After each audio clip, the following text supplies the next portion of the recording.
Сенің жолың жабылып, үйіңде ұрыстар жиілеп кетті ме?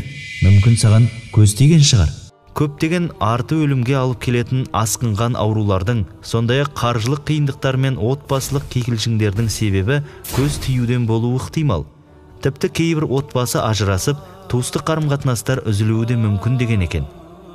Көз жылқыны пышаққа, ал адамды қабірге салады деген ескінің сөзін есті қазақ әуелден біледі. Себебі бұл пайғамбарымыз Мұхаммедтің, оған Аллахтың игілігімен сәлемі болсын, көз адамды қабірге, түйені қазанға салады деген хадисіне негізделген сөз екен.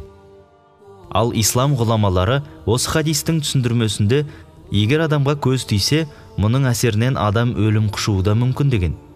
Құранның соңғы Ихлас, Фалақ, Нас сүрелерін азанда және кешке оқыған адам сиқырдан және шайтанның азғыруынан аман болады.